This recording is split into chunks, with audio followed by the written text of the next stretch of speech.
বাংলাপুরে সরকার করেছিল, সেই সব নিমক হারাং বেঈমান আলবদর রাজাকার আলসাম যারা আজকে সুযোগে এই দেশকে কুক্ষিগত করে তার প্রতিশোধ নিতে চায়, আমি আপনাদের কাছে হাত জোর করে বলছি, কোনদিন তাদেরকে ভোট দিবেন না। কোন গরিব মানুষ যদি না খেয়ে ঘুমায়, আপনাদেরকে আমি কথা দিচ্ছি, শপথ করছি, সন্ধ্যার সময় পরের দিন আমি ভাত খাবো না, আমি উপবাস থাকবো। এটা আমার জীবনের শেষ নির্বাচন। আপনারা কি চান না আমি আপনাদের প্রতিনিধিত্ব করি? আমি তাই আপনাদেরকে বলি, আপনারা বোধহয় শুনছেন আমার নামে একটা অভিযোগ হয়েছে। দেখা যাক, আমি তো আইনজীবী, আমি জানি আমি কোনো অপরাধ করি নাই। আর অপরাধ না করলে আইন আমার উপরে কেন হস্তক্ষেপ করবে? আমি জানি সত্যের জয় হবে, আমি জানি সত্য জয়ী হবে, মিথ্যা পরাজিত হবে।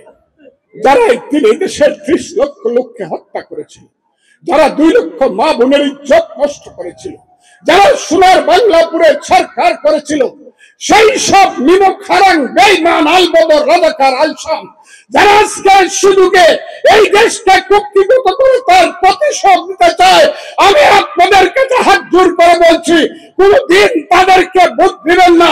বাংলাদেশের তাদের বিরুদ্ধে আপনারা রুখে দাঁড়াবেন এবং আমি বারে বারে আপনাদের দরজায় আসবো, মানুষের জন্য, আপনাদের সেবার জন্য। ওই যারা আমার কাছে দাবি করেছেন রাস্তাঘাট, আর রাস্তাঘাট হলে আমি এমপি রে তো আমার রাস্তাঘাট চেয়ারম্যান দিয়ে করাই দিব, আমার আমি অনেক কাজ করব। এই এলাকা হবে সোনার এলাকা, এখানে ভাইয়ে ভাইয়ে গন্ডগোল থাকবে না, পাড়ায় পাড়ায় গোষ্ঠী গোষ্ঠী দ্বন্দ্ব থাকবে না। এইখানে বিএ পাস এমএ পাস করে কোন সন্তান বেকার থাকবে না। হ্যাসেল ফ্রি জীবনের smart companion Walton home and kitchen appliance. এইখানে যুবক ছেলেরা বাজারে এসে হিরোইন গাঁজা মদ খায়া পড়ে থাকবে না, প্রয়োজনে তাদেরকে সুস্থ করে বিদেশে পাঠাইব চাকরি করার জন্য।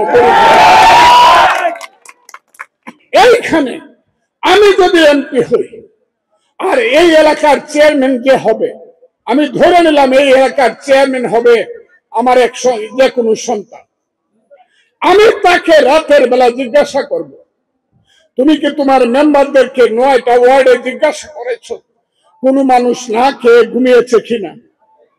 আমি এমপি হলে ইটনা অষ্টগ্রাম মিটামইনে কোন গরিব মানুষ যদি না খেয়ে ঘুমায়, আপনাদেরকে আমি কথা দিচ্ছি, শপথ করছি, সন্ধ্যার সময় পরের দিন আমি ভাত খাবো না, আমি উপবাস থাকবো। আমি সেই ফজলুর রহমান দেশটাকে দেখতে চাই, দেশের মানুষের জন্য সব কিছু করতে চাই। সারা জীবন আপনাদের দুয়ারে দুয়ারে ঘুরেছি, জীবনের যৌবন গেছে, বৃদ্ধ হয়ে গেছি, তবে মারা যাবো জানি না। প্রতিদিন আপনার দৌড়ে এসেছি, ষড়যন্ত্র করে আমার ভোট লুট করে আমাকে ফেল করানো হয়েছে। এটা আমার জীবনের শেষ নির্বাচন। আপনারা কি চান না আমি আপনাদের প্রতিনিধিত্ব করি?